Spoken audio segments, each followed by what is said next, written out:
va enchaîner avec la Fnac. Le titre du géant culturel et de l'électronique grand public essaie de se relancer alors qu'il sous-performe le CAC. Exactement, et là aussi, ce matin, je vous parle de beaucoup de valeurs qui ont connu des fortes baisses. La Fnac, c'était quand même plus de 38 l'an dernier, près de 50, 60 il y a 2-3 ans, et il y a quelques jours, c'était moins de 18, donc une baisse assez cataclysmique quand même. Lorsqu'on est un actionnaire et que l'on ne pose pas de stop, on voit bien toujours la nécessité de placer ses stops, de gérer son risque et de ne pas jouer en bourse, bien évidemment. Alors, le graphique que je vous ai mis est un graphique de plus court terme, ce n'est pas un graphique en UT jour, en unité de temps jour, c'est en 2 heures.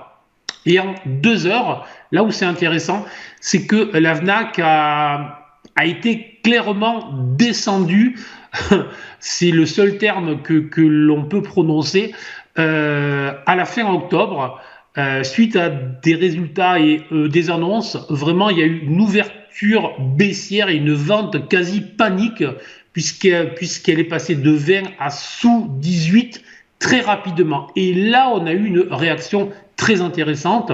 On a eu des acheteurs qui se sont présentés.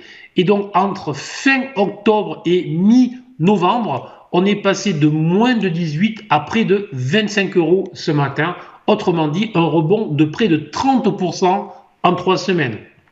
Alors, il n'est jamais trop tard pour rentrer sur une valeur, et il vaut mieux rentrer à l'achat sur une valeur qui vient de faire un plus 30 que rentrer à l'achat sur une valeur qui vient de faire un moins 30. Là aussi, je préfère le dire, car trop souvent, je vois des investisseurs qui se précipitent à l'achat en se disant ce sont les soldes.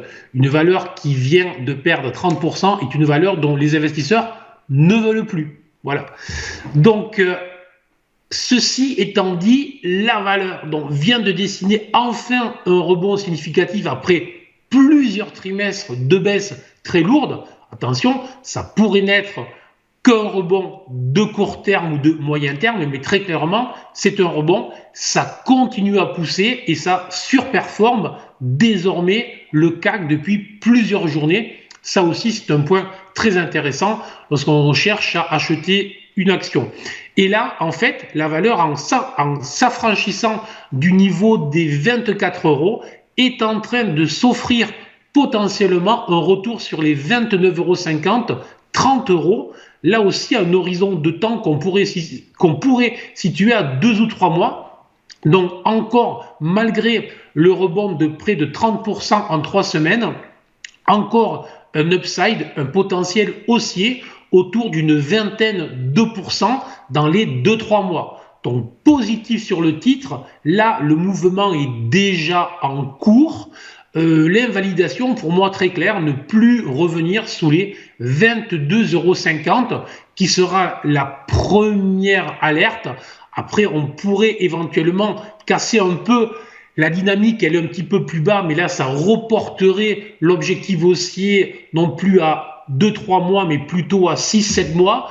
Donc, tant qu'on reste dans cette dynamique, tant qu'on reste au-dessus des 22,50 €, très acheteurs avec des objectifs compris entre 29,50 € et 30 € à un horizon de temps de 3 mois maximum.